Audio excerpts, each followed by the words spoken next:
diskusi kami dengan materi Daulah Umayyah II di Spanyol. Pada pemateri pertama, Suci Rahmasari, kami persilakan. Materi pertama yaitu penduduk Spanyol sebelum Islam masuk. Sebelum Islam datang, Spanyol berada di bawah kekuasaan Romawi sejak tahun 1333 Masehi. Pada masa itu, banyak orang Yahudi juga masuk ke wilayah tersebut. Namun, kekuasaan Romawi melemah akibat serangan bangsa Vandal pada abad ke-5, yang kemudian menjadikan wilayah itu disebut Andalusia, yang oleh bangsa Arab dikenal dengan nama Al-Andalus atau Andalusia. Pada awal abad ke-6, bangsa Gallia Barat, Visigot, menyerang dan menguasai Spanyol serta mengusir bangsa Vandal ke Afrika di bawah Visigot. Spanyol sempat memiliki pemerintahan yang kuat, namun kemudian merosot karena perbudakan merajalela, ketimpangan ekonomi, terutama pajak yang menindas petani dan pedagang, yang terakhir pemaksaan agama Kristen secara keras oleh pihak gereja. Akibatnya, rakyat hidup dalam penindasan dan penderitaan orang Yahudi yang menolak pemaksaan agama berulang kali, tetapi gagal dan akhirnya banyak yang dipaksa memeluk agama Kristen. Sementara itu, di Afrika Utara penduduk hidup lebih sejahtera di bawah pemerintahan Islam Daulah Umayyah, terutama saat dipimpin oleh Musa bin Nusair. Melihat kesejahteraan di Afrika Utara, banyak rakyat Spanyol berharap dapat dibebaskan dari kekejaman Visigot. Inilah yang menjadi faktor pendukung keberhasilan Islam menaklukkan Spanyol, menjadikan Afrika Utara sebagai batu loncatan dalam ekspansi ke Eropa. Selanjutnya itu Islam masuk Spanyol. Islam mulai masuk ke Spanyol pada masa Khalifah Al-Walid Abdul Malik 705 sampai 715 Masehi melalui wilayah Afrika Utara yang saat itu sudah menjadi provinsi Daulah Umayyah. Penaklukan ini terjadi dalam dua gelombang besar. Yang pertama itu pada tahun 710 sampai 712 Masehi dipimpin oleh tiga tokoh penting. Yang pertama, Tarikh bin Malik memimpin pasukan kecil sebagai penjajah awal menyeberangi Selat Gibraltar tahun 710 Masehi. Yang kedua, Tariq bin Ziyad memimpin pasukan utama sebanyak 7.000 orang, mayoritas suku Barbar dan sebagian Arab pada tahun 711 Masehi.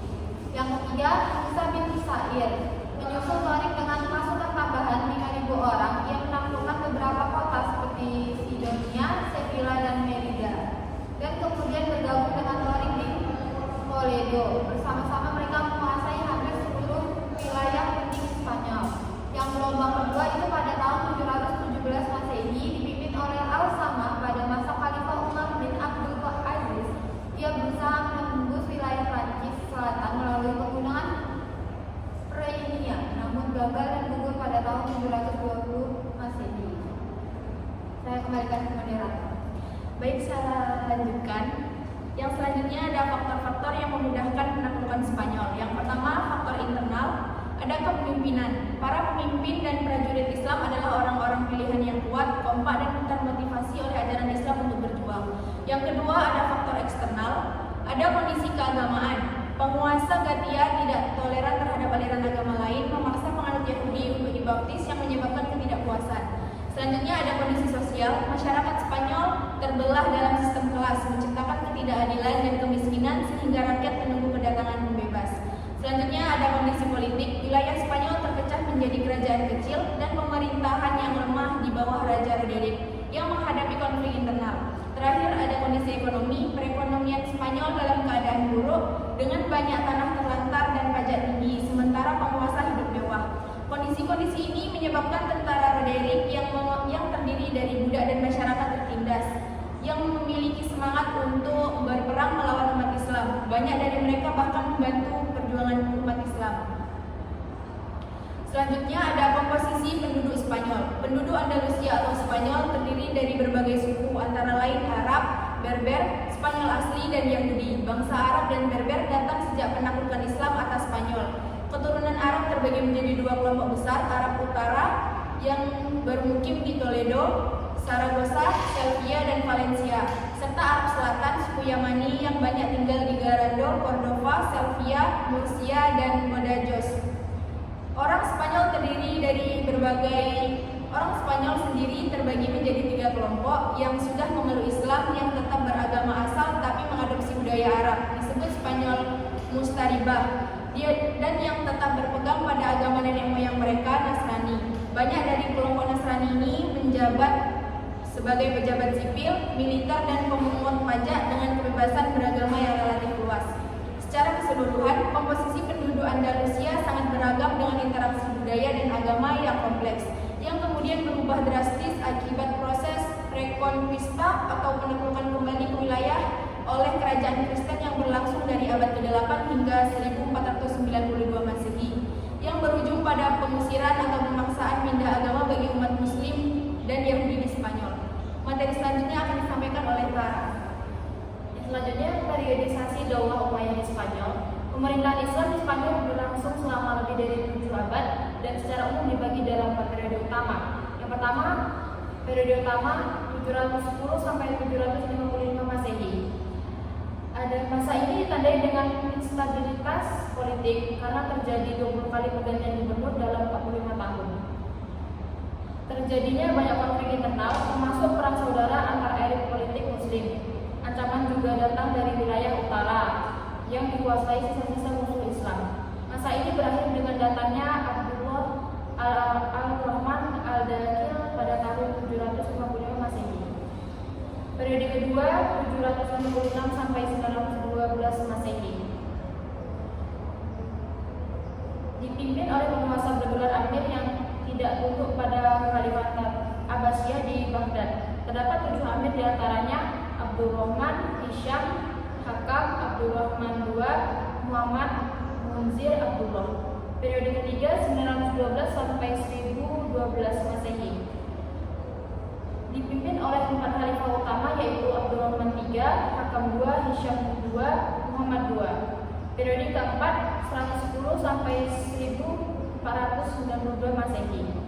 Merupakan masa kemunduran dan perpecahan ketika Spanyol Islam terpecah menjadi banyak negara kecil yang memerintah secara mandiri. Kota-kota seperti Seville, Toledo, Cordova menjadi pusat-pusat kekuasaan lokal. Di antara penguasanya Sulaiman, Abdurrahman IV dan V, Muhammad III, Hisham III. Materi selanjutnya Daulah Umayyah di Spanyol, pendirinya Abdurrahman 756 sampai 788 Masehi. Abdurrahman I, cucu Khalifah Umayyah ke-10, berhasil melarikan diri dari pembantaian Abbasiyah dan tiba di Spanyol pada tahun 755 Masehi. Yang kedua, dia memperoleh dukungan rakyat dan menyatakan diri sebagai penguasa Spanyol pada tahun 756 Masehi. Yang ketiga, Abdurrahman I berhasil menumpas pemberontak kepala suku dan membangun Spanyol dengan menciptakan tentara yang kuat dan terorganisir. Selanjutnya, dia membangun Masjid Agung Cordova dan mengembangkan seni kesusastraan. Penerus Abdurrahman I, Hashim I, 788 sampai 796 Masehi, memperluas kekuasaan Daulah Umayyah dan menghormati Imam Malik. Yang kedua, Hakam I, 796 sampai 822 Masehi, suka kemewahan dan hiburan, tetapi berhasil menumpas pemberontakan. Yang ketiga, Abdurrahman II, 822 sampai 852 Masehi, menumpas pemberontak dan membangun Spanyol dengan gedung-gedung indah dan masjid-masjid. Yang selanjutnya, Muhammad I, 852 sampai 886 Masehi, menghadapi serangkaian kerusuhan dalam negeri, tetapi berhasil mengorganisir pemerintahan Andalusia. Yang terakhir, Munzir, 886 sampai 888 Masehi, dan Abdullah, 888 sampai 912 Masehi, menghadapi pemberontakan dan gangguan dalam negeri. Selanjutnya kepada Septina akan bersuara. Materi selanjutnya itu masa kemajuan pemerintahan dan perkembangan ilmu pengetahuan. Pada masa Daulah Umayyah di Spanyol di bawah kepemimpinan Abdurrahman III dan penerusnya. Abdurrahman III 912 sampai 961 Masehi, naiknya tahta pada usia 23 tahun dan menggunakan gelar khalifah, berhasil memadamkan pemberontakan dan penegakan, membentuk pasukan polisi dan meningkatkan keamanan, membangun infrastruktur seperti jalan,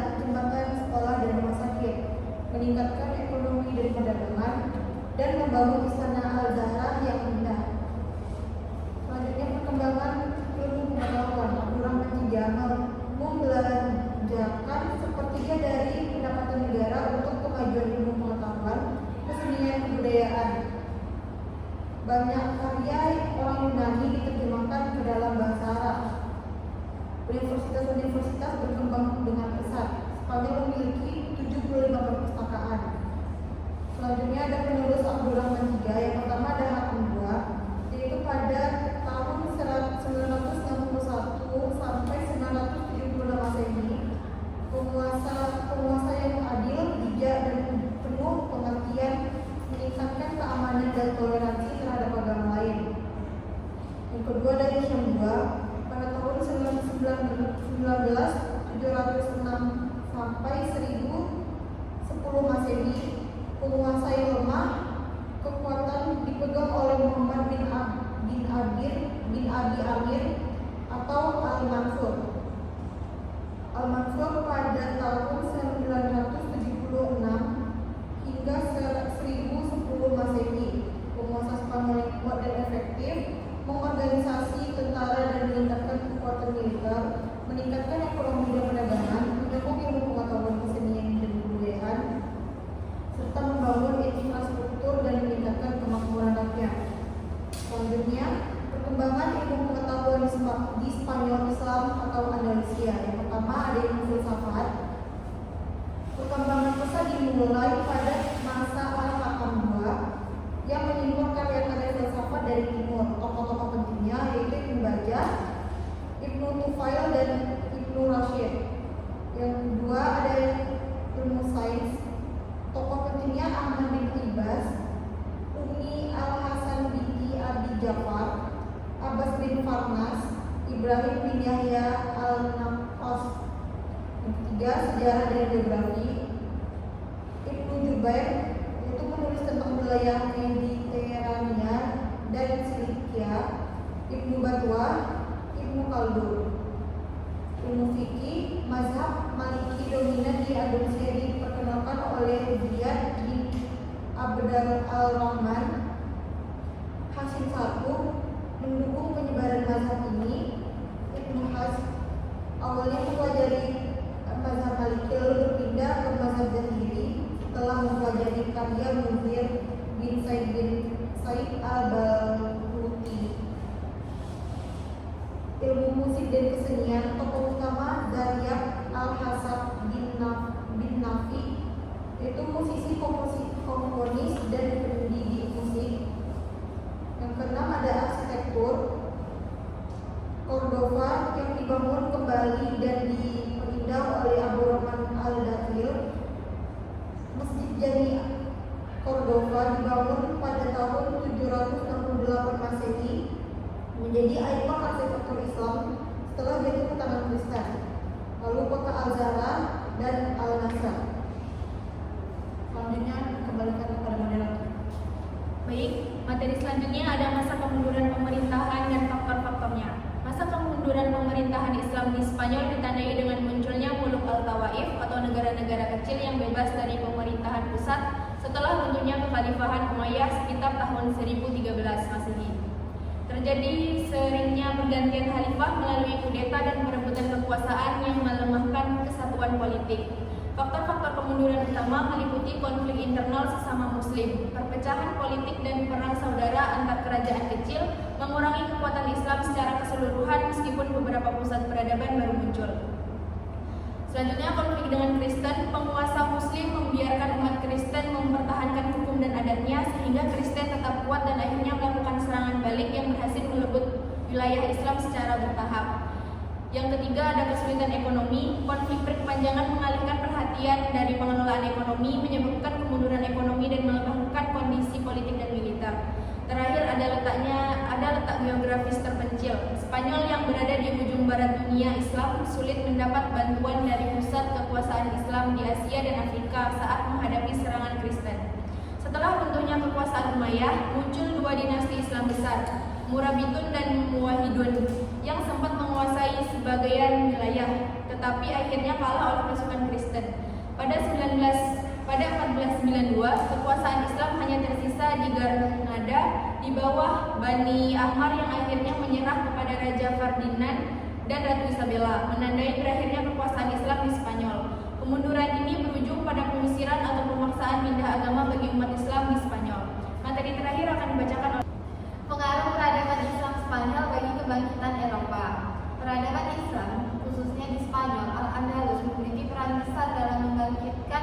dari masa kegelapan. Spanyol menjadi pusat utama di mana Eropa bisa menyerap ilmu pengetahuan dan budaya Islam yang sudah sangat maju dibandingkan negara-negara tetangganya. Yang pertama itu ada pemikiran rasional Ibnu Rushd. Tokoh penting seperti Ibnu Rushd, Averroes membawa pengaruh besar dengan menghidupkan pemikiran rasional dan kebebasan berpikir di Eropa. Mengulas filsafat Aristoteles secara mendalam dan menarik yang mendorong lahirnya gerakan Averroisme di Eropa. Meskipun mendapat penolakan dari gereja, pemikirannya menginspirasi gerakan reformasi abad ke-16 dan gerakan rasionalisme abad ke-17. Yang kedua, pendidikan di Universitas Islam. Banyak mahasiswa Kristen Eropa belajar di universitas-universitas Islam di Spanyol seperti Cordova, Granada, dan Sevilla. Mereka menerjemahkan buku-buku ilmu pengetahuan Muslim lalu menyebarkan di Eropa melalui pendirian universitas seperti Universitas Paris yang meliputi ilmu pasti, matematika, kedokteran, dan filsafat khususnya dari Al-Farabi, Ibnu Sina, dan Ibnu Rushd. Pengaruh ini memicu Renaissance, kebangkitan kembali budaya Yunani klasik di Eropa abad ke-14 melalui terjemahan karya Arab ke dalam bahasa Latin. Yang terakhir, pengaruh dari perang salib. Walaupun kalah, tentara Kristen Eropa yang ikut perang salib membawa pulang banyak ilmu dan budaya Islam yang mereka temui secara langsung.